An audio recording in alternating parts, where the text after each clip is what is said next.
filmed from the center of America in New York City, is Totally Unhinged. Now, your host, James Blinken. Thank you, Jeremy, and hello everybody. It's November 25th, 2025, and you're watching Totally Unhinged. Let's get into it with a rant. I wish we had a show last week. Last week was crazy. Keeping these shows current can be a challenge, but I know when to be upset when I lose the opportunity to make fun of Dementia Dawn, seen here telling journalists to go play in the pig pen. Point is, everyone except one House rep voted to release the Epstein Files, asterisks, which was pretty crazy. Unity in 2025? Are dogs and pigs living together? But it's actually because Trump said to let them release the documents. So it went to Trump's desk after passing the House and Senate, and then Trump released them, right? Just a little fact to add in, Trump could have released it himself from the start, but nah, had to make it a shit show instead. So Trump came forward and was honest about the... Fuck no, come on. Apparently, and I quote from Reuters, the release of the files, however, may not be comprehensive because the legislation passed by Congress allows the Justice Department to hold back personal information about Epstein's victims and material that would jeopardize an active investigation. Come on. You thought this draft dodger would give it all up and do the right thing? No, he probably will just target Democrats like Bill Clinton or Bubba. I guess he wants revenge for blowing him. But we got a very real audio message of Bill Clinton's real reaction. I did not have sexual relations with that man. I do feel bad for Hillary here. Bill rather be blown by an intern at the White House, an oversized candy bar, rather than his own wife. The only thing Hillary blew was her chance at the 2016 election, and I know that sounds mean, but at least the election gave her a chance to be blown by blowing it. Okay, back to Clinton. Epstein's brother said Bubba wasn't Clinton, but a horse, which would make the story even worse, because now I'm thinking of Trump giving head to a horse. Let's move on. Wicked for Good released this past weekend with massive box office success. And you know what? I have to say it. I love the musical more. It's like 2.5 hours and it's both movies. Now, I know the new Wicked movie has 2 new songs, but if you combine the runtime of both movies, it's like 5 frickin' hours. And people still want more of this? This is why I'm not into musical theater much anymore. Yes, I still love it and sing Hamilton and Rent in the shower, sometimes. Only when people are not home. I just think the first movie didn't have much new and felt slow. I saw some people say that this movie fixed some of the flaws Act 2 of the show had. I personally think people don't like Act 2 as much of Wicked because it's darker and only has one big song that everyone knows. But there are other good songs in Act 2, like No Good Deed. Also, Act 2s are famously not as good as Act 1s, just saying. There are exceptions. But it's a thing. Also, I haven't seen the second movie yet. Yeah. But I know 2 things. 1, Act 2, the musical stage version, is like an hour, and this movie's over double that. Second, IGN gave it a 6, so that means nothing. I will never forget them for giving the last good Pokemon remake a 7.8 for having too much water, so I don't trust them. Also, I think I broke the world for putting Pokemon and Wicked in the same sentence. I'm all for it, unless it opens up a rift that destroys the world. Actually, if it happens at the White House, I'm okay with it. Next, Trump threatened Democrats on Truth Social, or the social media site that is equivalent to multiple STDs. So members of Congress told the army not to follow any illegal orders Trump and his cronies give.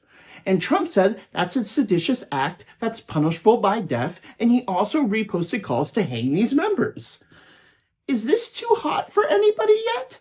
Trump is a man baby who, if anyone speaks up against him or any of the horrible shit he does, he throws a violent fit. Like calling journalists names like Piggy is just called playground talk and general frankness?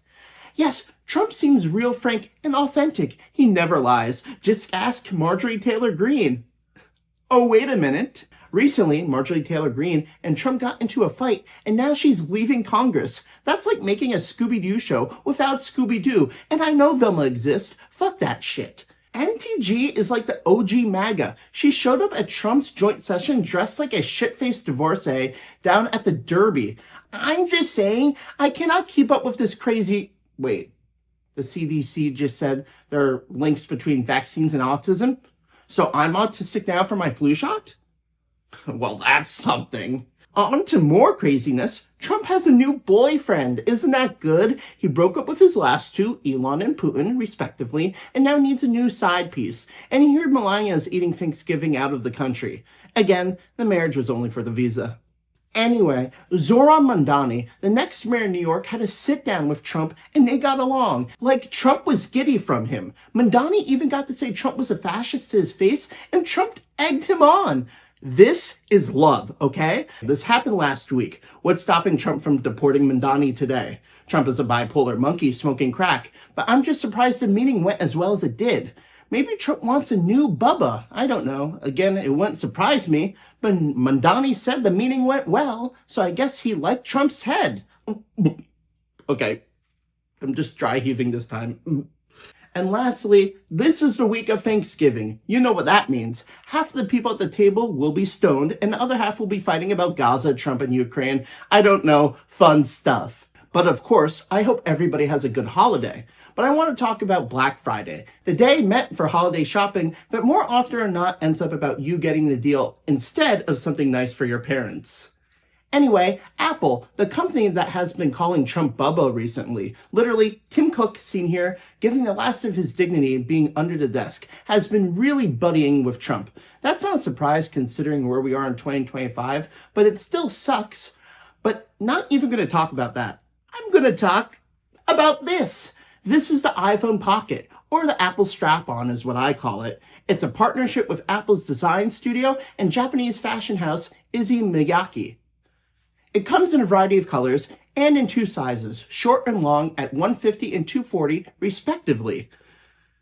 Fuck! First of all, Apple did this with the iPod in 2004. Just a nice sock, and you could get 5 of them in a variety of colors for $25, or in 2025 it would be about like $50. Why do people need a strap-on for their iPhone? Come on, it's ugly looking, and yes, I know, they're sold out, but people that have money will buy anything. If I said this piece of paper will be special and convinced a rich person why, I could probably make a quick buck. This is one of the stupidest non-political things I've seen this year. It just shows no matter what, people will buy Apple products. And I love Apple products. I really do.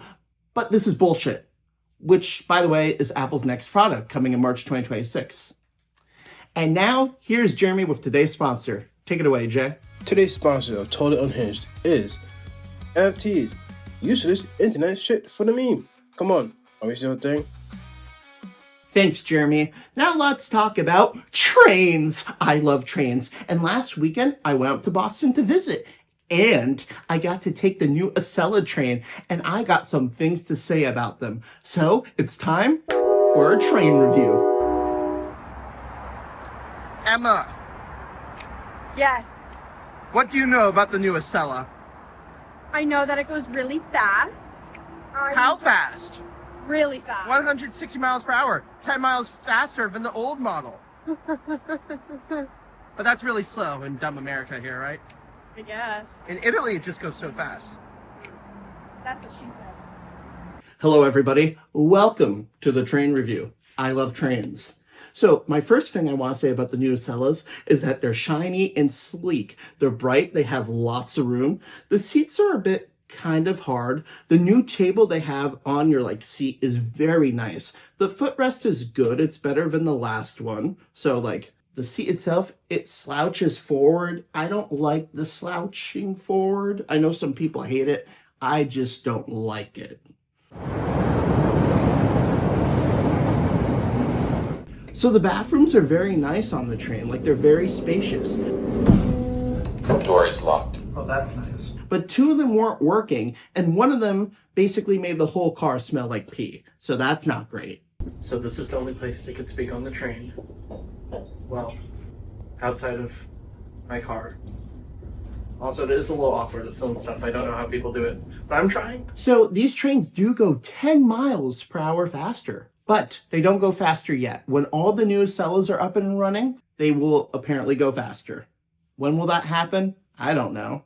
So the rides themselves are very quiet, inside and out. Emma told me they're very quiet when they were leaving the station, but inside it's like you're in a quiet room.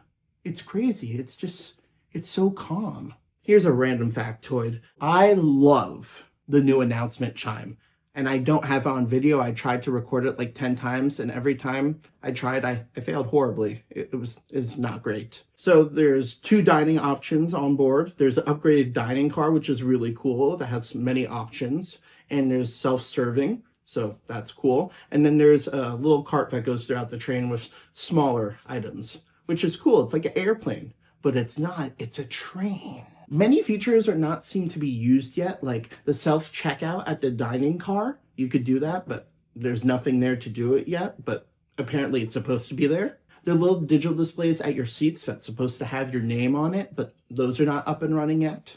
So there's some things that should be coming in the future, like that and the speed. Also, another cool thing, the trains are very seamlessly connected. Like when you're walking from car to car, you could barely tell, which is very nice, and it makes it walking between the cars that much better.